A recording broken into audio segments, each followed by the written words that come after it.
মক্কা নগরীর একজন যুবক সে ঈমান এনেছে, ঈমান আনয়ন করার পরে তার হালত কেমন হয়েছে। মক্কার মানুষের মাঝে সবচেয়ে সুন্দর, সবচেয়ে সুঠাম দেহের অধিকারী অর্থবিত্ত জমিদারের সন্তান ছিল মুসআব ইবনে উমাইর। মুসআব ইবনে উমাইর এমন একজন যুবক যে ইতিহাসের পাতায় লেখে তার বাবা তার জন্মের পরে একটা কাপড় দুইবার পরায় নাই। একটা কাপড় বাজার থেকে কিনে এনেছে, এই কাপড়টা গায়ে লাগাইলো। গায়ে লাগানোর পর যখন গোসল করতে গেল বা ঘুমাইতে গেল, এই যে ঘুমানোর সময়, গোসলের সময়, কোনো অনুষ্ঠানে যাবে, এই সময় কাপড়টা খুলেছে, আর তার জীবনে এই কাপড়টা দ্বিতীয়বার পরে নাই। তাহলে বুঝলে বলেন সে কি গরিবের সন্তান? একবার পরার পর আর পড়ছে না, সে কি গরিবের সন্তান? এমন একজন যুবক ছিল মুসআব ইবনে উমাইর। এই মুসআব ইবনে উমাইর এত সুন্দর, মক্কার মেয়েরা তার পেছনের লাইন ধরে ধরে চলতো, আর তার মাও তাকে বড় আদর করত। আদর করিয়া পারস্য আর রোম থেকে দামি দামি পারফিউম আর আতর সুগ্রান আইনা তার মাথায় সিটি তুইলা মাথায় ডাইলা দিত। আর এই যুবক মক্কার অলিগলি দিয়া যখন হাঁটতো, তার পেছন দিয়া মানুষ যখন আসতো, তখন মানুষ বলতে পারতো মক্কার সবচেয়ে ধনীর দুলাল মুসআব ইবনে উমাইর এই রাস্তা দিয়ে গেছে।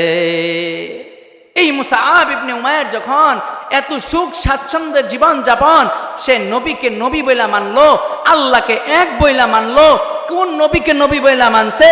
যেই নবীর জীবনে মিথ্যার কোনো কালো চিহ্ন নাই, যেই নবীর জীবনে মিথ্যা নাই, যেই নবীর জীবনে কোনো আমানতের খেয়ানতদারি নাই, যেই নবী কাউকে কোনোদিন আঘাত করে নাই, যেই নবী কাউকে কোনোদিন কষ্ট দেয় নাই, এমন একজন নবীর প্রতি যখন ঈমান আনলো, তখন মানুষেরা তার বিরোধিতা করা শুরু করলো। মুসআব ইবনে উমাইর ঈমান আনার পরে এখন এই কথাটা তার মা যাইনা ফেলাইছে, যেই মা এত সুন্দর কইরা সাজায়া দিত, ওই মা ঈমানের খবর পায়া এমন একজন ভালো মানুষের সাথী হয়েছে। এই খবর পাওয়ার পরে মুসআব ইবনে উমাইর মা বলে, মুহাম্মাদের বিরোধিতা করো, আল্লাহর সাথে শরীক করো, আল্লাহকে এক মানা যাবে না, মুহাম্মদকে নবী মানা যাবে না। যেহেতু মানা যাবে না, এইটা বলার পরে সে যেহেতু তাদের এই কথা মান্য করলো না, না করার পর এই আদরের মা মুসআব ইবনে উমাইরের শরীর থেকে যতগুলি পরনের কাপড় ছিল, সমস্ত পরনের কাপড়গুলি একে একে সব খুলে নিয়েছে। সমস্ত কাপড়গুলি মা খুলে নিয়েছে। মায়ের সামনে সন্তান একবারে উলঙ্গ হয়ে গেছে। মুসআব ইবনে উমাইর কান্দার বলে, ওগো মা, আমি তো তোমার সন্তান, আমাকে একটা কাপড় দাও, যেই কাপড় দিয়ে আমি লজ্জাস্থান ডেকে আমি তোমার বাড়ি থেকে অনেক দূরে চলে যাব। ইন্নাল্লাযীনা আমানু ওয়া আমিলুস সালিহাতি কানাত লাহুম জান্নাতুল ফিরদাউসি নুজুলা।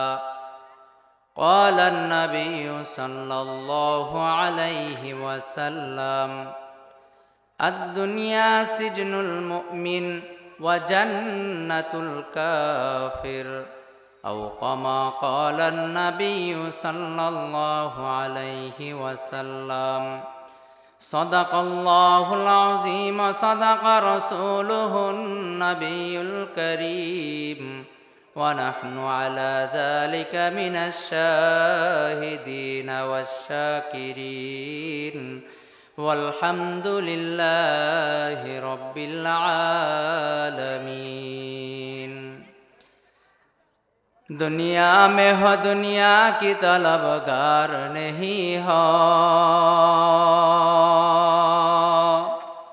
दुनिया में हो दुनिया की तलबगार नहीं हो, बाजार से गुजर हो खरीदार नहीं हो, बाजार से गुजर हो खरीदार नहीं हो।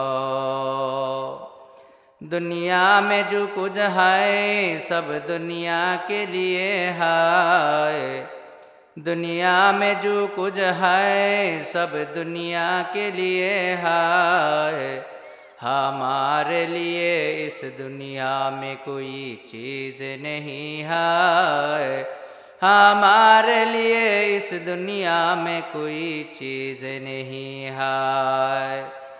जागना है जागले अफलाकी साया तले, जागना है जागले अफलाकी साया तले, सोना पड़ेगा हाशर तक खाकी साया तले। উলুসরা বাজার জামে মসজিদ কমিটির উদ্যোগে ও এলাকার মৃত ব্যক্তিবর্গের আত্মার মাগফিরাত কামনায় প্রথম বার্ষিক ওয়াজ মাহফিলের সম্মানিত সভাপতি জনাব ডাক্তার মোহাম্মদ আলাউদ্দিন আজাদ সাহেব এবং মঞ্চ উপবিষ্ট উলামায়ে কেরাম, দূর দূরান্ত থেকে আগত আমার সামনে উপবিষ্ট পিতৃ সমতুল্য ভাবার বয়সী মুরব্বীর ভাবাজিরা, কলিজার টুকরা যুবক ভাইয়েরা, পর্দার আড়ালের মা বোনেরা, মালিকের দরবারে শুকর আদায় করি যে মালিক আমাদেরকে এমন সুন্দর একটি জান্নাতের বাগান তথা জান্নাতের মজলিসে আসার বসার তৌফিক দান করেছেন। তাই জবান খুলে হৃদয়ের গভীর থেকে শুকর আদায় করি, বলি আলহামদুলিল্লাহ। এই জায়গার ভিতরে আজকে অন্য জায়গার মাহফিলের থেকে ব্যতিক্রম। অন্য জায়গায় শুধু মাহফিল হয়, আজকের মাহফিলের পোস্টারে লিপিবদ্ধ যে এই এলাকার যত মুরব্বীরা মারা গেছে, দুনিয়া থেকে বিদায় নিয়েছে, তাদের আত্মার মাগফিরাতে এখানে উলামায়ে কেরাম আসবে, দিনের কথা বলবে, আপনারা শুনবেন, আমল করবেন। এর যত সওয়াব হবে, এই সওয়াব এই এলাকার যত মুরব্বী বাবাজিরা মারা গেছে তাদের কবরে পৌঁছতে থাকবে। তাহলে এখন আমাদের বুঝা দরকার বা বুঝতে হয় যে আমরা যে এই জায়গায় আসলাম সওয়াব কতটুকু হবে। এখানে বসলাম, আমার বাবা নাই, আমার মা নাই, এখানে বসলে কি তাদের নাজাত পাবে? তাদের আমল নামায় কতটুকু নেকি যাবে? এই কথাটা যদি আমার আপনার বুঝে হয়, আমি আর আপনি যদি বাবার আদর্শ সন্তান হই, তাহলে আমার আপনার বাবার জন্যে এই মাগফিরাতের জায়গা পাইয়া আমি আপনি দোকানে বসে থাকবো না, আমাকে আপনাকে কেউ নিয়ে আসতে পারবে না। এক মহিলা তার মাকে বলেছিল যে মা, আমার তো বাচ্চা হবে, যখন প্রসব বেদনা উঠে আমাকে একটু ঘুম থেকে জাগায় দিও, আমি একটু ঘুমাই। এখন বুঝেন, আমার কথা বুঝলে বলবেন, এখন যেই মহিলার বাচ্চা হবে তার যখন প্রসব বেদনা উঠবে, তখন এই প্রসব বেদনা উঠার পরে কি তাকে ঘুম থেকে কেউ জাগায় দিতে হবে, না তার চিৎকারে এলাকার মানুষের ঘুম ভাঙবে? যদি ওই মহিলার চিৎকারে এলাকার মানুষের ঘুম ভাঙে, আমার আপনার মা, আমার আপনার বাবা মারা গেছে, তাদের আত্মা মুক্তি পাবে এমন একটা পরিবেশ এলাকার মানুষ করেছে, আমি আর আপনি বসে থাকবো, আমাকে আপনাকে মাইক দিয়া খতিব সাহেব, সভাপতি সাহেব ডাকতে হবে? আমার আপনার থেকে কপাল পোড়া এই সমাজে আর এর থেকে হতভাগা সন্তান হতে পারে না। এই কারণে আমি বলবো, মাইকের আওয়াজ যত দূর পর্যন্ত যাচ্ছে, আমি যতটুকু জানতে পারছি গত 100 বছরে এখানে কোনো মাহফিল হয় নাই, আবার আগামী কত বছর পরে মাহফিল হবে জানা নাই। গতকালকের আগের দিনের ঘটনা, আমাদের সাথে আমাদের এক মুসল্লি দীর্ঘ সময়, আমি যে মসজিদে 5 বছর যাবৎ আছি, একসাথে এশারের নামাজ পড়ছি, লোকটা ভালো, ফজরের নামাজ পড়ার জন্য উঠার চেষ্টা করেছে শোয়া থেকে, কিন্তু আর উঠতে পারে নাই, মারা গেছে। হতে পারে আমি আপনি এখানে এটা জীবনের শেষ আমল। যেই কথাটা বলতেছিলাম, এই মজমায় আসলে বসলে ফজিলত কি? আল্লাহর নবী বলেন, ক্বালান নবী সাল্লাল্লাহু আলাইহি ওয়াসাল্লাম, তাদারুসুল ইলমি সাআতান খায়রুম মিন আহইয়াইহা। কোন মানুষ যদি কোনো জায়গায় বসে আর অল্প সময় কথা শোনে, অল্প সময় দিনের মাসালা শুনে, দিনের ফজিলতের কথাগুলি, আমলের ফাজাইল মাসাইলগুলি শুনে, তার আমল নামায় আল্লাহ কেমন সওয়াব দেয় এই হাদিসে নবী জানায় দেয়। একজন মানুষ যদি মাগরিবের পর থেকে ফজর পর্যন্ত দাঁড়ায় দাঁড়ায় যায় নামাজের ভিতরে কোরআন খতম করে, ইবাদত করে, নামাজ পড়ে, জিকির করে, যেই পরিমাণ সওয়াব, এই পরিমাণ সওয়াব আল্লাহ তাআলা যে মানুষটা 10 মিনিট 15 মিনিট বসিয়া কোরআন ও হাদিসের নবী এবং আল্লাহ তাআলার প্রশংসার বাণী শুনলো, বলল, তারা আমল নামায় দিয়া দেয়। তাহলে আজকে এখানে অল্প সময় বসলেন, 20 মিনিট বসলেন, তাহলে সারা রাত্রি ইবাদতের সওয়াব পাইলেন। বাকি জীবন কি আছে না? জীবন আমার যেমন আছে তেমনই পড়ে রবে। শুধু একটা সময় আমি এই জমানা থেকে, এই দুনিয়া থেকে চিরবিদায় নিয়ে চলে যাব। একদিন আমার বাবা আমার দাদাও এই জমিনে বড় দাপট নিয়ে চলতো, যাদের সামনে মানুষ জুতা পরে হাঁটতে পারতো না, যাদের চোখে চোখে চোখ রেখে কথা বলতে পারতো না, আজকে ওই মানুষগুলি মাটির নিচে শুয়ে আছে। আজকে কত আধুনিক হয়েছে, আধুনিক হতে হতে এমন একটা পর্যায়ে চলে গেছে, আমার আপনার দেশ থেকে হাজার হাজার মাইল দূরে একটা মানুষ থাকে, আমি আর আপনি এখানে বসে বসে তাকে দেখে দেখে কথা বলতে পারি, কিন্তু একবারও আমি আপনি চিন্তা করলাম না বাড়ির পাশে 3.5 হাত মাটির নিচে যেই বাবা আর মাকে দাফন করে আসলাম, ওই মা আর বাবাকে 3.5 হাত মাটির নিচে কি অবস্থায় আছে আজও তার কোনো খবর পাইলাম না। আমি আপনি মুসলমান হয়ে গেছি এই বিশ্বাস যাদের আছে, আমি আপনি আল্লাহকে বিশ্বাস করি এক বলে, নবী মুহাম্মদ আরবিকে শেষ নবী বলে মানি, আমি আপনি মুসলমান।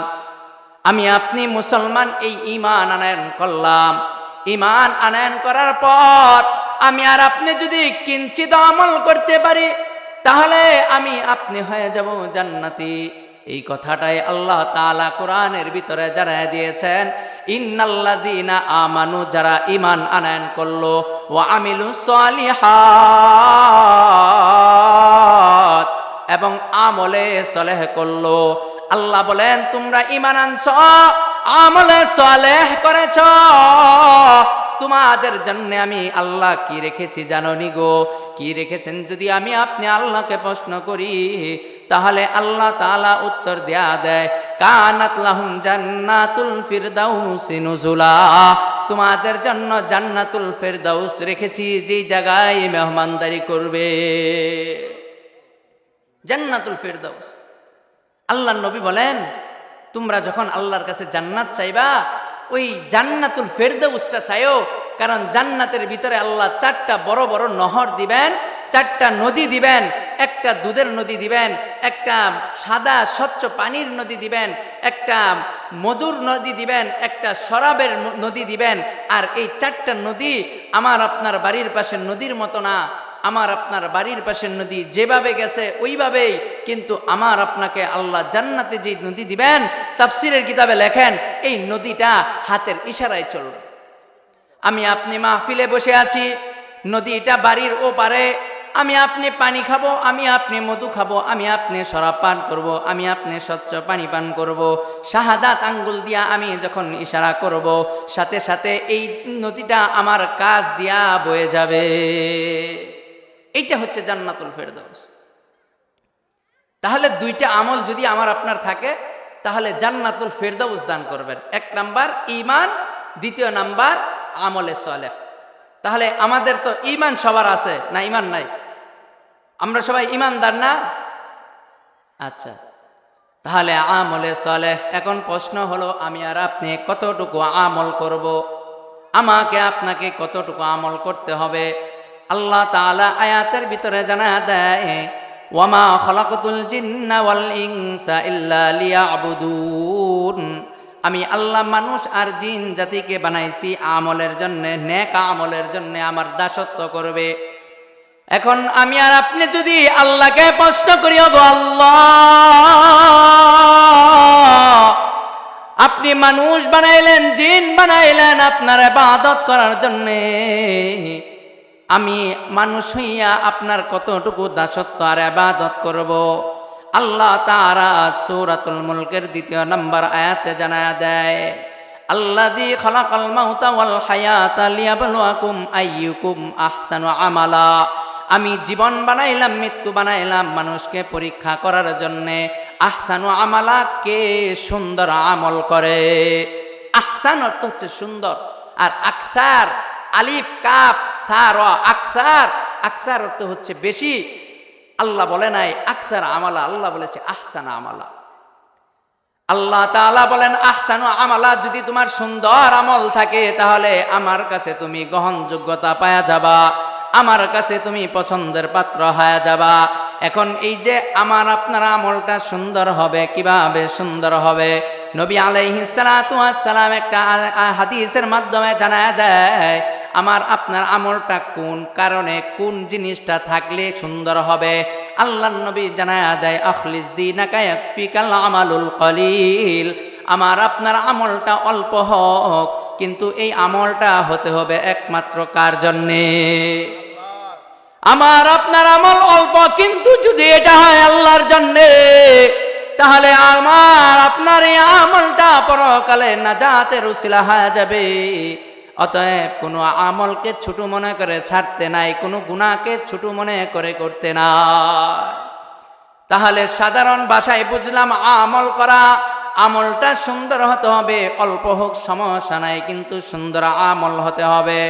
আর দুনিয়াতে যত ভালো কাজ আছে নবীর তরিকা অনুযায়ী করলে সমস্ত কাজগুলি হলো ভালো কাজগুলি হলো নেক আমল। তাহলে এক নাম্বার আমি আপনি পাইলাম ঈমান, দ্বিতীয় নাম্বার নেক আমল। এখন আসেন ঈমান কারে কয়? ঈমান যারা আনছে কেমনে আনছে? আমি আপনি ঈমান পায়া গেছি কত আসানের সাথে। আমার দাদা মুসলমান, বাবা মুসলমান, আমিও মুসলমানের ঘরের মুসলমান। কিন্তু যেই সময় নবী এক আল্লাহর দাওয়াত দেয়, যেই সময় পৃথিবীর মাঝে আল্লাহকে মানার মতো কেউ নাই, এমন একটা সময় যেই সময় আল্লাহকে কেউ আল্লাহ বলে স্বীকার করতে চায় না। কেউ বলে আল্লাহ একজন মালিক, প্রধান, তিনাকে প্রধান হিসাবে মানি, কিন্তু তার সহকারী হিসাবেও অনেককে মানি।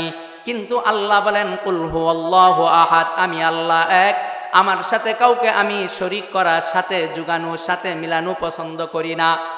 কেউ আছে লক্ষ লক্ষ কোটি কোটি দেব দেবী মানে, আল্লাহকে এক বলে কেউ মানে না। আবার কেউ আছে আল্লাহকে, আল্লাহর সাথে আল্লাহর বিবি স্থাপন করে, আল্লাহর সাথে সন্তানের স্থাপন করে, সন্তান দাবি করে। কিন্তু আল্লাহ সূরাতুল ইখলাসের ভিতরে তিনার পরিচয় দলে তুলে বলেন কুল হুয়াল্লাহু আহাদ আল্লাহুস সামাদ লাম ইয়ালিদ ওয়া লাম ইউলাদ ওয়া লাম ইয়াকুল লাহু কুফুয়ান আহাদ। আমি আল্লাহ এক, আমার কোনো সন্তান নাই, আমি কাউকে জন্ম দেই নাই, কেউ আমাকে জন্ম দেয় নাই, আমাকে কেউ লালন পালন করে নাই, আমার মা বাবা নাই, আমার বিবি বাচ্চা নাই। তাহলে বুঝে থাকলে বলেন, যেই ব্যক্তি, যেই জাত, যেই সত্তার মাও নাই, বাবাও নাই, সন্তান নাই, বিবিও নাই, তিনি কিন্তু মহান মালিক। তিনি হলেন রাজ্জাক, তিনি হলেন রহমান, তিনি হলেন রহিম। তিনার দয়া, তিনার মায়া, তিনার যত অর্থ সম্পদ আছে সবগুলি কার? এই সবগুলি কার? আল্লাহর আছে। কিন্তু এই আল্লাহর তো খাবারের মতো সন্তান নাই, উত্তরাধিকারী কেউ নাই।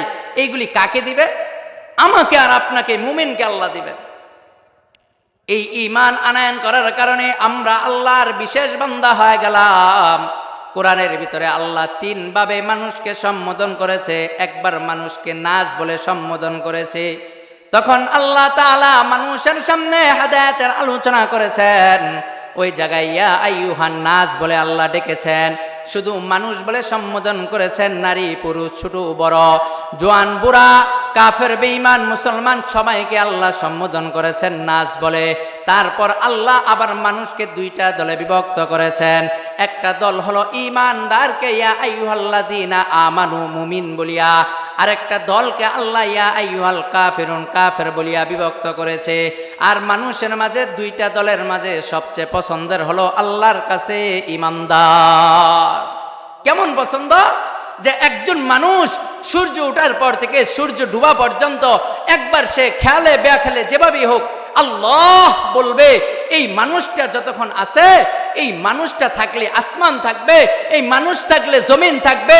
আর যদি এমন একজন মানুষ না থাকে, যদি 100 বছরের জমিদার হয়, 1000 বছরের জমিদার হয়, তার মতো এমন জমিদারের জন্য আল্লাহ 1 সেকেন্ডও এই দুনিয়াকে টিকিয়ে রাখবে না।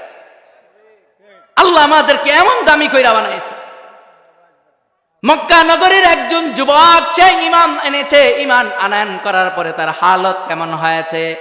মক্কার মানুষের মাঝে সবচেয়ে সুন্দর, সবচেয়ে সুঠাম দেহের অধিকারী, অর্থবিত্ত জমিদারের সন্তান ছিল মুসআব ইবনে উমাইর।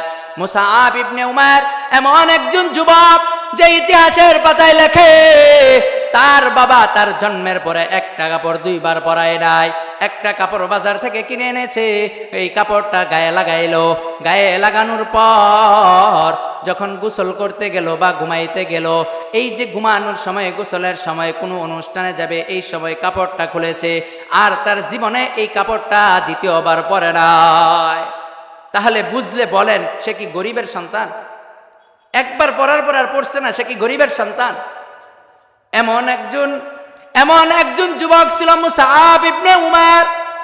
এই মুসআব ইবনে উমার এত সুন্দর, মক্কার মেয়েরা তার পেছনে লাইন ধরে ধরে চলতো, আর তার মাও তাকে বড় আদর করত। আদর করিয়া পারস্য আর রোম থেকে দামি দামি পারফিউম আর আতর সুগ্রান আইনা তার মাথায় সিটি তুইলা মাথায় ডাইলা দিত। আর এই যুবক মক্কার অলিগলি দিয়া যখন হাঁটতো, তার পেছন দিয়া মানুষ যখন আসতো, তখন মানুষ বলতে পারতো মক্কার সবচেয়ে ধনীর দুলাল মুসআব ইবনে উমার এই রাস্তা দিয়ে গেছে। এই মুসআব ইবনে উমার যখন এত সুখ স্বাচ্ছন্দ্যের জীবন যাপন, সে নবীকে নবী বইলা মানলো, আল্লাহকে এক বইলা মানলো। কোন নবীকে নবী বইলা মানছে? যেই নবীর জীবনে মিথ্যার কোনো কালো চিহ্ন নাই, যেই নবীর জীবনে মিথ্যা নাই, যেই নবীর জীবনে কোনো আমানতের খেয়ানতদারি নাই, যেই নবী কাউকে কোনোদিন আঘাত করে নাই, যেই নবী কাউকে কোনোদিন কষ্ট দেয় নাই, এমন একজন নবীর প্রতি যখন ঈমান আনলো, তখন মানুষেরা তার বিরোধিতা করা শুরু করলো। মুসআব ইবনে উমার ঈমান আনার পরে এখন এই কথাটা তার মা যাই না ফলাইছে, যেই মা এত সুন্দর কইরা সাজায়া দিত, ওই মা ইমানের খবর পায়া এমন একজন ভালো মানুষের সাথী হয়েছে। এই খবর পাওয়ার পরে মুসআব ইবনে উমার মা বলে, মুহাম্মাদের বিরোধিতা করো, আল্লাহর সাথে শরীক করো, আল্লাহকে এক মানা যাবে না, মুহাম্মদকে নবী মানা যাবে না। যেহেতু মানা যাবে না, এইটা বলার পরে সে যেহেতু তাদের এই কথা মান্য করলো না, না করার পর এই আদরের মা মুসআব ইবনে উমারের শরীর থেকে যতগুলি পরনের কাপড় ছিল, সমস্ত পরনের কাপড়গুলি একে একে সব খুলে নিয়েছে। সমস্ত কাপড়গুলি মা খুলে নিয়েছে। মায়ের সামনে সন্তান একবারে উলঙ্গ হয়ে গেছে। মুসআব ইবনে উমার কান্দার বলে, ওগো মা, আমি তো তোমার সন্তান, আমাকে একটা কাপড় দাও, যেই কাপড় দিয়ে আমি লজ্জাস্থান ডেকে আমি তোমার বাড়ি থেকে অনেক দূরে চলে যাব। একটা কাপড় দাও। এই একটা কাপড়ও মুসআব ইবনে উমার পায় না। মুসআব ইবনে উমারকে এমন একটা কাপড় দেওয়া হলো, পুরুষের জন্য নাভি থেকে হাঁটু পর্যন্ত ডাইকা এটা রাখা সবসময় ফরজ। এই ফরজ তরক হয়ে যায়, নাভির দিকে ঘুরতে গেলে হাঁটু বের হয়ে যায়, হাঁটু ডাকতে গেলে নাভির নিচে নেমে যায়।